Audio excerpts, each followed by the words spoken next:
I'm wondering if you think over the years the changes with more like lots of multiply suits, monoliths, things like that, if you think they've helped the sport of powerlifting to allowing higher poundages, or if they've kind of hurt it by placing more emphasis on equipment instead of the lifters. Really trying to ramrod me right away, aren't you? I'm glad it's you, not me. No lube or anything right away. This is, whether or not it's helped or hurt the sport, it doesn't matter, because it doesn't matter what I think, it doesn't matter what anyone thinks, because everyone has options in the sport. Okay? It's not like if you don't want to do it raw, you have no option to do it. In my estimation, it's not ruined powerlifting, it's ruined strength training. How's that for an answer? That's good. That's good. Because a lot of times people will have success with activities or equipment or certain ways of doing an exercise that carry over better to equip lifting. There's no such thing as single ply, double ply. You're either fucking raw or you're, sorry about the language, you're either raw or you wear equipment. That's it. There's no, it's not like just put the tip in bullshit. So the bottom line is, so what happens is someone will read an article and say, hey, I did this, this, and this, and my guy squatted this, this, and this, or whatever. And they say, well, shit, I need to do this with my football team. Well, it doesn't carry over. How many of you guys have seen that ridiculous internet video of the strength coach and the little 16-year-old kids with the wide stance and the mono lift and the suit and the rest, squatting down about that deep and standing back up and pretending that he's strength training a football team? You guys seen that video? No. It's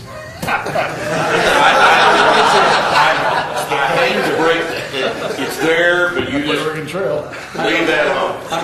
That's the problem. That's the problem with suits and reps. Yeah. Not their appropriate use in a meet that allows the equipment, but the inappropriate carryover to places it doesn't belong. Questions primarily for Tommy, but also written in. All you other guys want to chime in. When the Olympic press was dropped as contested lift in Olympic meets, do you think that was kind of the signaling of the end for a lot of people in terms of focusing on strength versus technique? Because there's no question you have to be strong to press. You have to be strong to jerk as well. But do you think that was kind of where the paradigm shift went from, hey, we got to be really strong, so we got to press this, to, well, let's just get our jerk technique perfect? No, I don't think that had a lot to do with it, honestly. This is my opinion. The thing that really, because the press, a lot of guys that were big pressers and had trouble with the quick lifts, so this snatch and clean and jerk, it may have caused them not to pursue it more. And so that could be a big factor right there. I think where the problem came in was the European influence. All of a sudden, we saw that they were doing a lot of work on form, doing a lot of drilling and all that.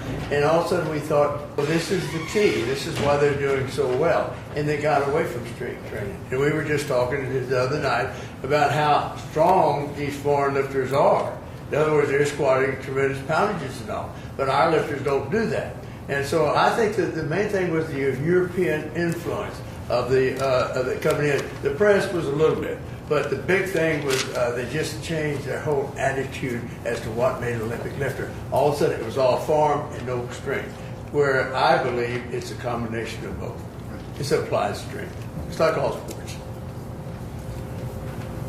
I wanted to ask that question myself. Bill, do you have a follow-up? Would you say that more it was the misinterpretation of the Eastern philosophies?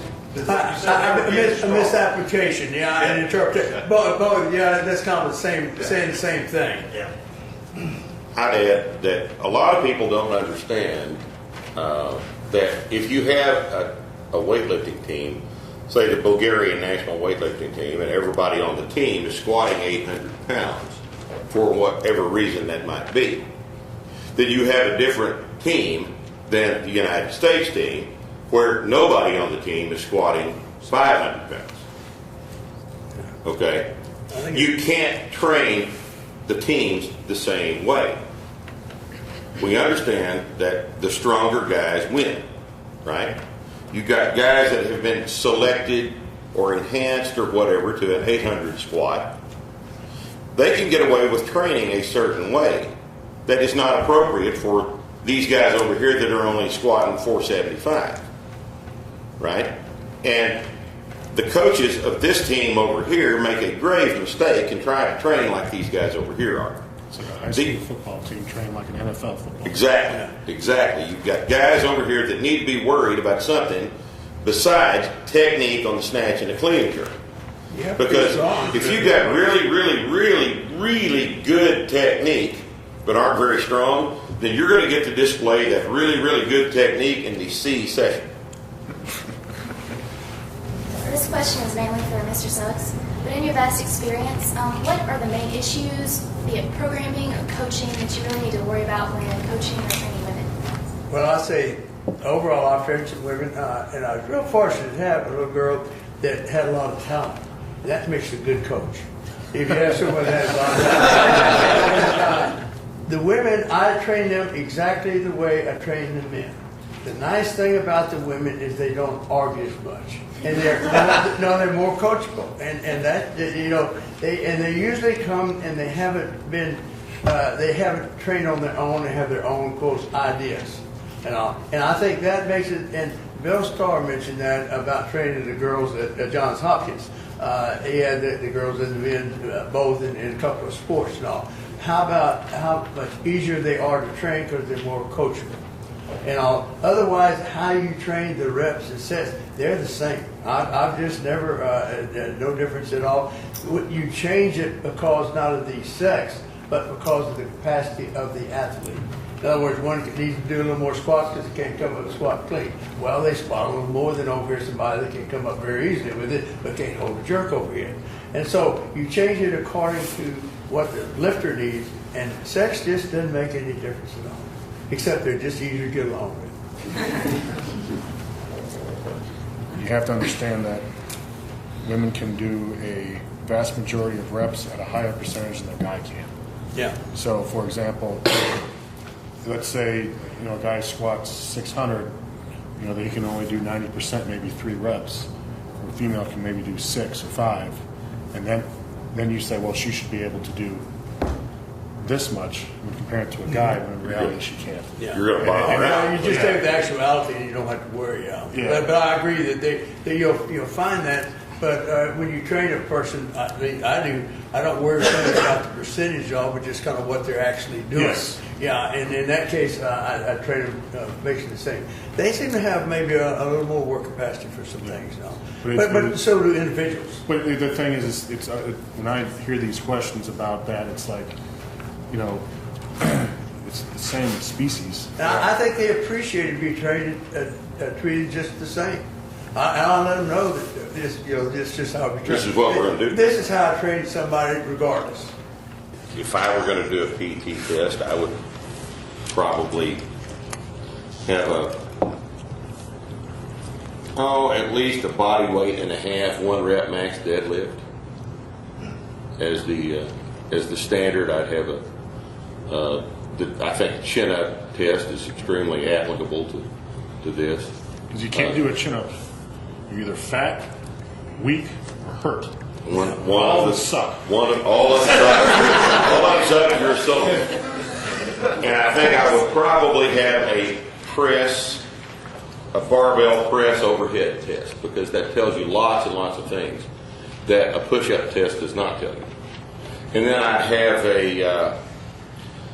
I'd probably have multiple heat sprints as the test of conditioning.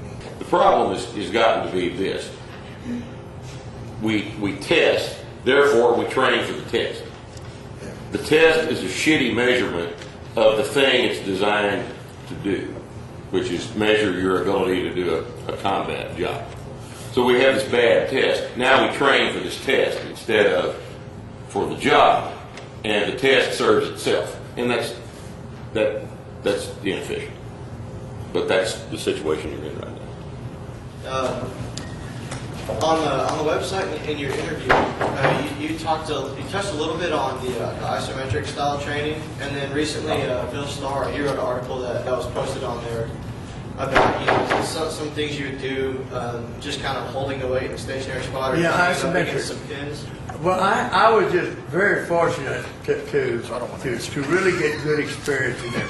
Dr. Ziegler is the one that started that. And when I was first moved to York, Bill March has just been trained on that thing maybe a year and make it unbelievable. Well, explain. You push it against a stable bar, a stationary bar, and holding it for like 6 to 10 seconds, somewhere in there. And he did that twice a week, and then once a week he lifted with weights. And I started doing that, and I got a lot stronger. He got strong enough that I was motivated to move to York to train. When I got to York, Bill March was training by himself and needed someone to train on the rack with him. And so I fell in with March here, and we became very good friends. But I had a lot of experience with isotonic. Well, what happened there is March said, told Ziegler, I can't pull on a stationary bar. I don't care what you say, there's no way I get stronger on that. I've got to know what weight I'm handling. So what they did, they would have a weight, and you would pull it up, say if you're going to do it right below knee level like Lou Ricky did, where you start a couple inches below and you pull up a weight up against the pin and hold it there at that position. That way you knew how much weight you were using. If you got like load the bar to 405, yeah, and, move 405 2 inches. He had to know, and I like to know too, how much am I really lifting? And am I making any progress here? How do you account for the stress that can generate relative to how would you integrate that into, say, the Starting Strength program? Well, I wouldn't. You wouldn't? No, because the problem is isotonic isometrics is a late intermediate advanced program.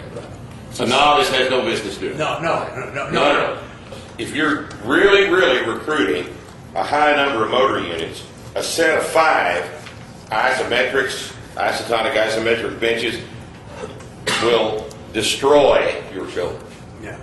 You have to use them carefully, and you would be the program you'd be on for 8 weeks and then do suggest this to give it a try. You probably bench press. Everybody bench press again. Are you Olympic lifter or power lifter?